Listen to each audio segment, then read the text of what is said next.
The attendance tonight was 16,024. It was sold out. It was a $22 million gate.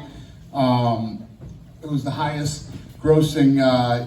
It was the highest grossing UFC event, highest grossing event at the Sphere, and we broke our record for #1 merch sales in UFC history for this event. Let's see. Bahamondes and Kellen, performance of the night, and then obviously Esteban and Zellhuber won fight of the night. They all won $50,000. What's up? Who's first? Dana, did the event live up to what you expected, and was there anything that you wanted to do that you didn't do that now you wish you had? Literally, the whole thing was seamless. It went perfect. We didn't have a lot of time to rehearse. That was our big, worry coming in here, but they nailed it. The team absolutely nailed it. I mean, I saw it, like I told you guys before, I saw it first when it was like 50% resolution. Then I was in here the other day for Thursday. It was our first full rehearsal, and Thursday was our first full rehearsal for that show. So the team killed it. It was absolutely amazing. So does that, given the fact that you said yesterday it would be very profitable, it was an extremely good event tonight, do you change your mind about it being one and done? No, I'm under contract with MGM. So, yeah, I'm under contract. You know, this thing, I told you guys leading up to this, the way that this whole thing played out, tonight was meant to happen. So it happened, we did it, we killed it. And I have literally been getting blown up by everybody about this event. And I guess we did, the other thing that we accomplished is it translated well into television too. I feel like people felt like it was a different experience than they get on a normal Saturday night for a UFC event. Just wanted to get you to comment a little at length about the Zellhuber-Rubovics fight, and especially in the one round when, I think it was the second round, when he looked like he was going out, and for that kid to come back and fight back and land a couple shots at the end. I mean, the balls he showed, and just kind of the heart that he showed in that at the end was incredible. Yeah, I mean that's why that's fight of the night. I mean, those guys were literally going toe to toe. Both of them got hurt. Both of them recovered and kept swinging. It was incredible fight. Is that rank up there with Henderson and Shogun and some of the best fights you've seen? Yeah, of course. Yeah, it's one of the best fights I've ever seen. And I want, Valentina's strategy was effective, but it kind of sucked the life out of the room. How disappointing was that to see that fight and sort of just, you could hear a pin drop as they were fighting? You can put on $20 million worth of production, but you can't control the fights. They're going to be what they are. So I cannot let that drive me crazy. And then just your thought on the main event. I mean, it seemed like an odd beginning there with Merab calling timeout, and I guess there was a kiss apparently. Well, no, he didn't call timeout. What happened was Merab and O'Malley's corner were screaming at each other the whole beginning of the fight. They were yelling at each other back and forth, and then Herb Dean stepped in and told them to knock it off. Yeah, and then the kissing in the back and standing up and walking away before the bell, I have no idea. Merab does some shit, you know what I mean? Yeah. It was weird, but not shocking.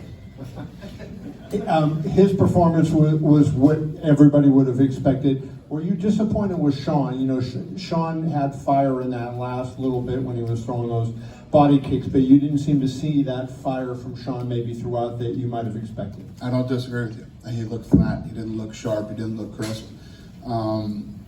Until the last round. He hurt him with that body shot. He knew he hurt him with the body shot, and he kept going in and trying to finish. But yeah, I don't agree. I mean, I looked at the punch stats. It's like 6 in a couple of rounds. So, do you feel like, I don't know if you can put your finger on why he performed the way he did, but there was so many expectations on him, and this card was built and got so much hype, and then he is the star of the card. Do you think that might have impacted him in any way?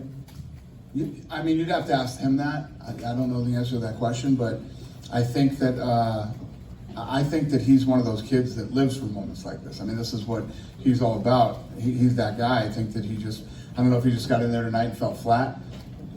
you know, some nights it just is what it is.